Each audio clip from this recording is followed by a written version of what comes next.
Hey guys, it's Gavin with Outcast Hip Pocket, and today we're talking about personal concealment and signal management. The Marine Corps is really focused on signal management right now, whether that be personnel, your camis, your gear, wearing Cobra hoods or spray painting your crap, to equipment, radars, sonars, your trucks, like putting your cami net bag over your windshield, pushing your mirrors in, maybe smudging some mud and dirt on any exposed metal, making your cami net break up the actual image of your truck. For all my motor T and vehicle based MOS guys out there, you don't want to have your truck just sitting in the woods or out in the hills just as a truck, right? You want to break that shit up. You want to cover it up. Yeah, you may have some foliage over you, but you want to take every precaution available, right? The Chinese are looking for us. They already have been studying the way we do things. So any leg up we can get on these guys, anything. So I'm gonna be talking about just ways to cover uniforms, conceal yourself, whether you're using like a full-on Cobra hood like these, or a ghillie suit, whether you're screwing your helmets up or just doing a simple paint job like this bump helmet over here. We're covering some different things, do's and don'ts, things I have learned through my time in the Marine Corps that have helped me cover myself, hide myself from enemy troop movements, notionally right, ITX and all that good stuff, troop movements and helicopters. And yeah, let's get right into it. First thing I want to talk about, right, is technology and accessories. Every Marine loves their smartwatch, their Fitbit, their Garmin, whether it be a Garmin like Tactics watch or the Fortrexes. I've used this Fortrex quite a bit. I love this thing to death, but it'll kill you, man. The signal that comes out of these things is ridiculous. Even when you're turning it off, it's still emitting some kind of like GPS signal out there that Garmin could explain, but I can't. And while they're really cool, don't train with them, yeah, cool. But remember your basics of basic map work. You shouldn't have to rely on this to get your job done. What I wear most of the time in uniform is some sort of analog watch. I really love divers. They just look good. They look in uniform.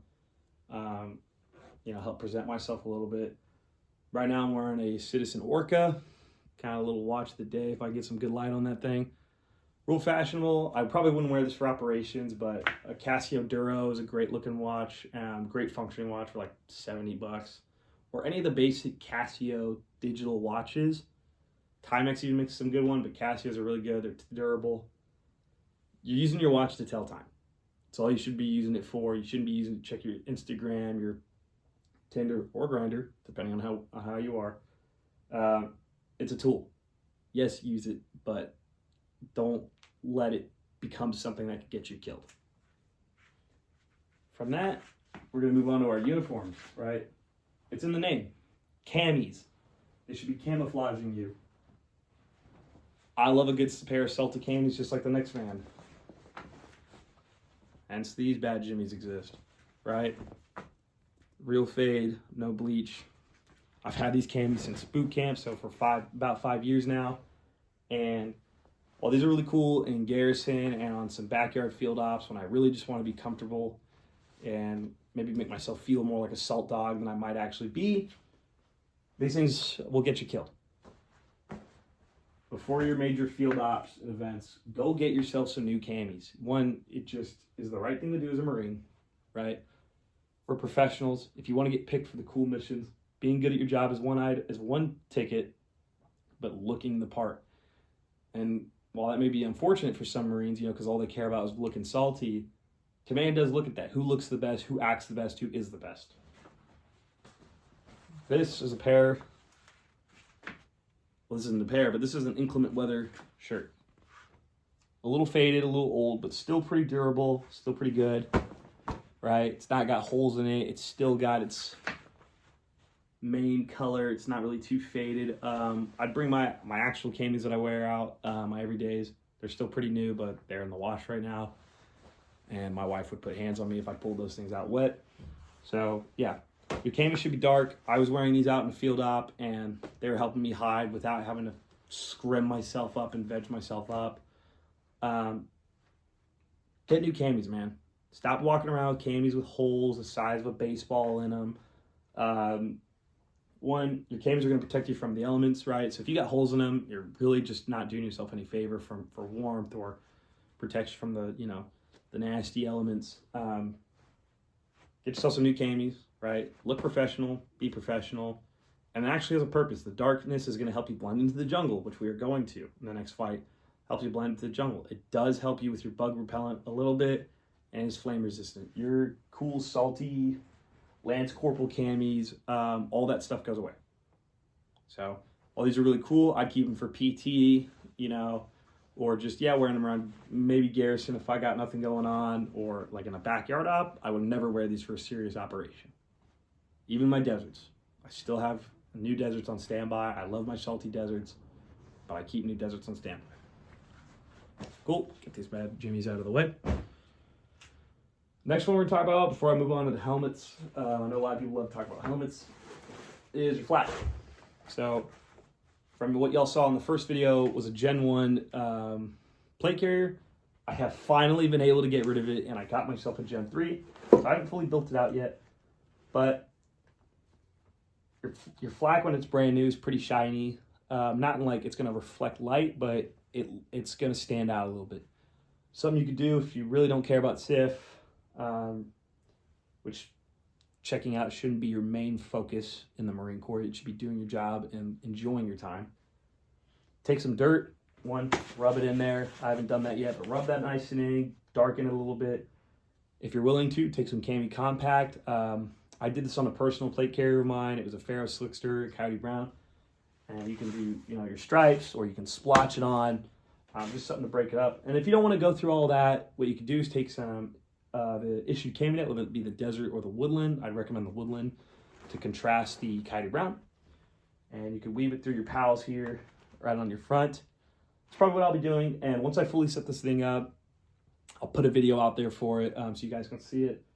But another big one, I see a lot of this, morale patches. Guys go to countries like Australia, Thailand, Korea. The units have really cool patches. And they're really nice and bright and shiny and cool looking. Get rid of them. Morale patches are really cool, man. Keep them in your house, keep them in your barracks room, on your little patch wall or memorabilia wall, love me wall, whatever you want to call it. But you're a war fighter, you're trying to keep yourself alive, you're trying to kill that enemy, right? If you get spotted because you have a nice big, like I have a third lad patch right here, a nice big bright patch, come on. Like, you definitely had that one coming towards you. Get rid of it, help break up that image. Your kill patch shouldn't have any bright symbols on it. I think CLB 13 is like a giant clover leaf. You should not be requesting that to be a nice big green, bright green even. Symbol, you should have that still to be somewhat of a brown. All your kill patch should be Coyote Brown and dark brown like your flak. Nothing bright.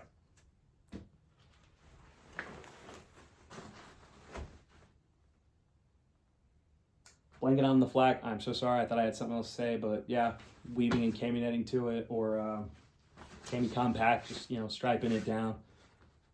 It's kind of the big thing. Onto the helmets. So this is your standard issue ECH helmet. All I did was I took a base layer of desert cami netting. Actually, I left the cover on. A lot of people don't like to do that. They like to screw it in. I'm kind of lazy. And for some reason, the screws in Kevlars and high cuts just give me an absolute aneurysm when I have to deal with them. I don't know why. It's real simple, like, to work with, but for some reason, just working with it makes me lose my mind. So I left the cover on, and what I did was I took a base layer of cami net, I secured it with some cat eyes, and then I took a top layer of woodland cami net that I'd cut off the backing. You can actually see it right here. I've cut off the dark backing, and I couldn't find my 550 cord to do some tie-in work with it. So I secured it to the cover and the other side of cami netting with just some zip ties that I'm going to be cami painting later.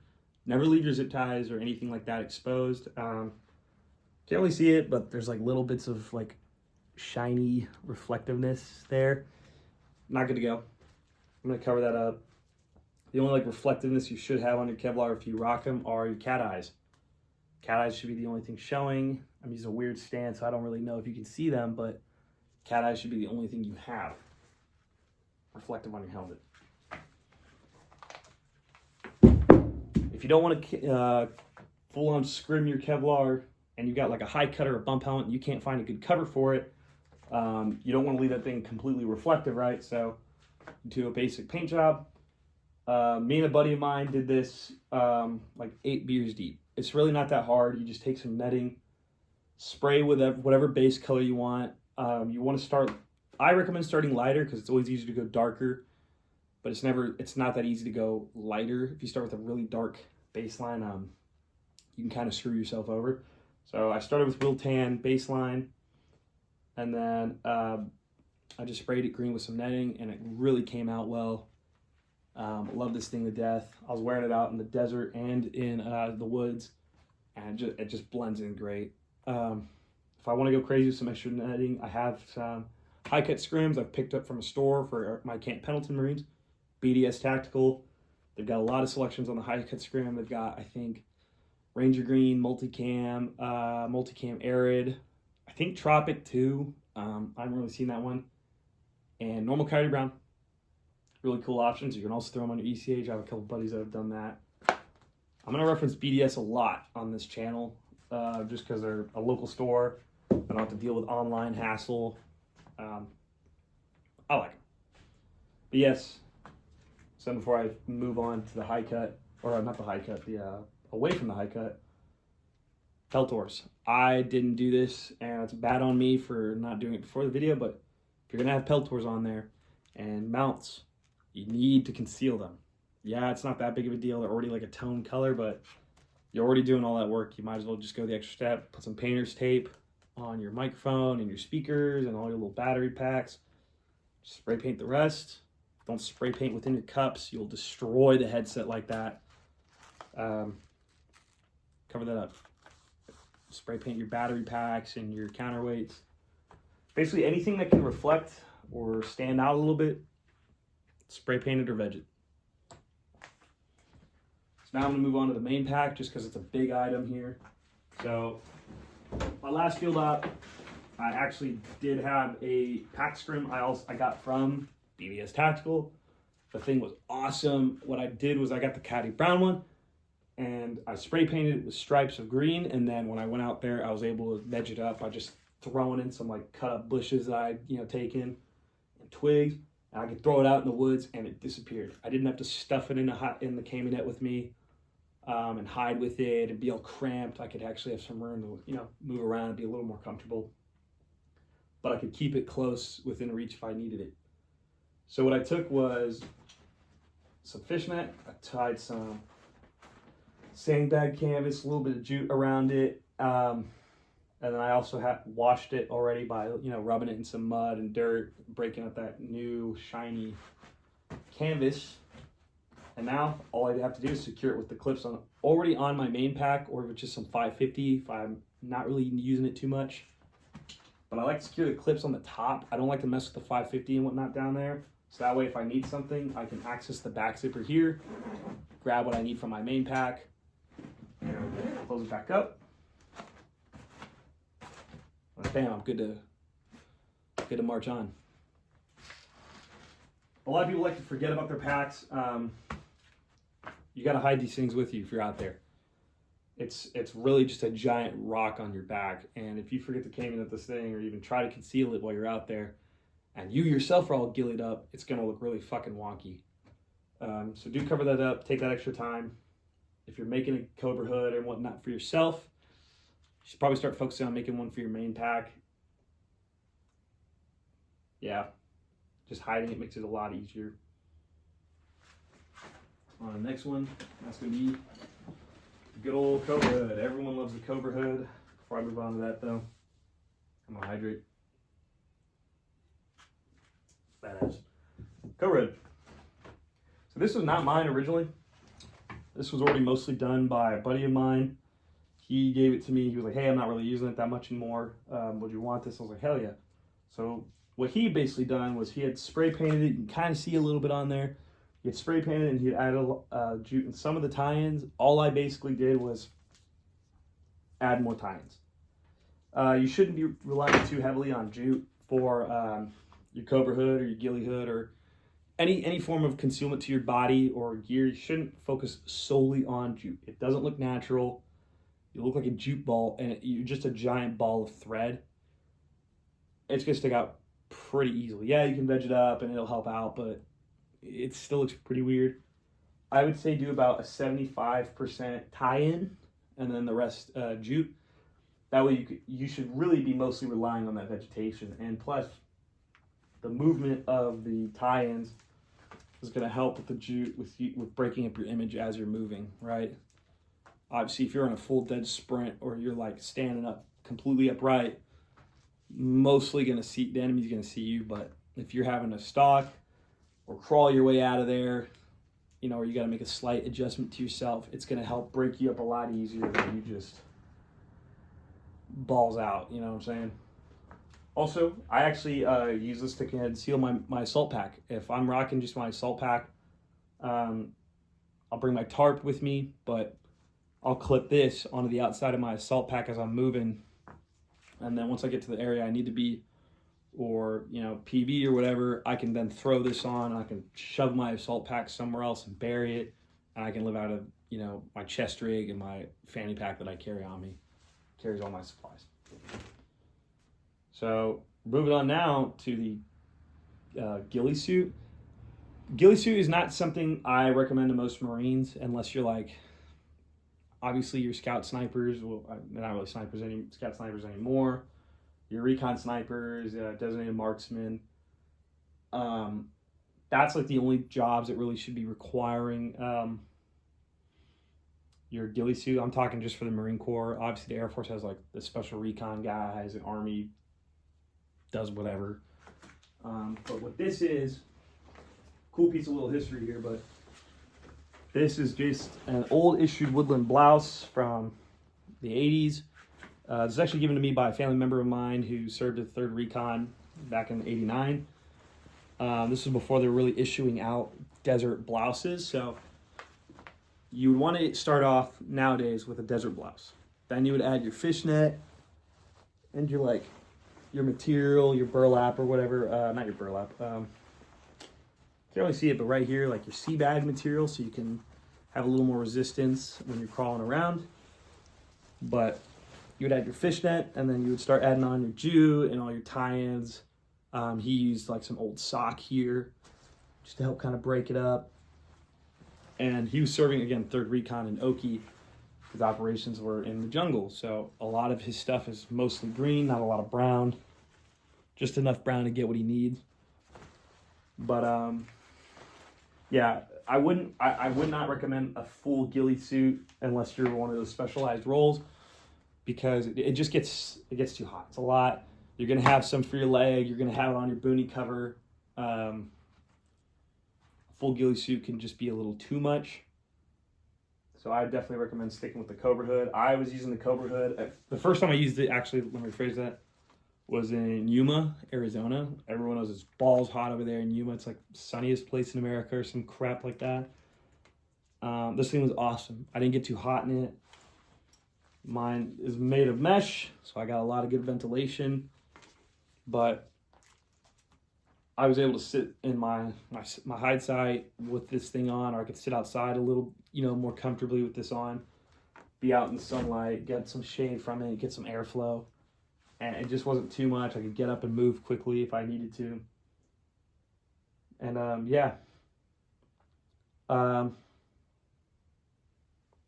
With the flak, this is kind of what I was forgetting earlier.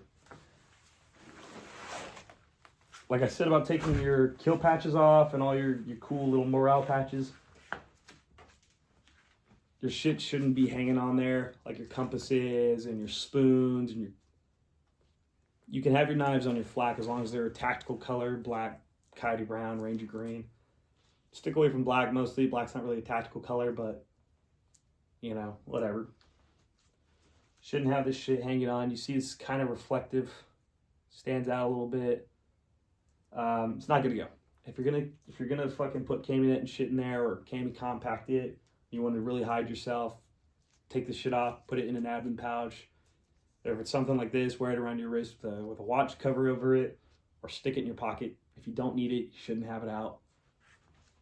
Phones, shouldn't be taking them to the field or in operations. That's how the enemy gets you. The amount of times I've sat through a brief of a Marine being notionally killed on these war games because he was on Tinder or Instagram and SIGINT found him and called for fire on his ass. It's not gonna go, man. Just yeah, this is the one thing that's like solely on you. Obviously, battalion SOPs can really dictate how much you can get away with, right? You probably, if you're in a stricter unit, like some units in the MLG or division, maybe even, shouldn't be cami compacting your flak. If your unit's pretty lax with that kind of stuff, then go for it. I fully recommend it. My unit is not so comprehensive of that. As much as they're all about SIGMAN, they're not really big into you painting your gear. So once I'm done with this, I'll have some strands of CamiNet in it to break it up. But yeah, SIGMAN's one of those things where it's truly on you. It's not on your unit to tell you what to do. They can recommend things like the sniper veil. I know one of the grunt units is really big on doing sniper veils right now. That's cool and all, but you can always take that a step above, or you can just do the bare minimum and suck like the rest of them. So yeah, guys, I hope this was educational. Please give a follow to Outcast Hip Pocket on Instagram, where we have other pages. Obviously, Outcast Hip Pocket, one of the best ones. Outcast Actual and Outcast Main, they're ran by the same guy on the team. Outcast Main is where he's talking more of like news and things that are pertaining to the Marine Corps around the world. Outcast Aviation is talking about enemy aircraft, friendly aircraft, and counter UAS stuff. Really cool. And then here on this channel, we're going to be doing a lot of gear, ways to help set you up for success in the future. We'll probably get a little more into MAR admins and other things. I'll be going on here on deployment soon. I'm going to keep making videos. It's going to give me a lot more time to actually focus on that. So I'll be able to pump out a lot more, a lot quicker. The whole delay of videos between me and YouTube kind of had misunderstanding there. But yeah, please recommend us, subscribe, comment, tell us what you like to see.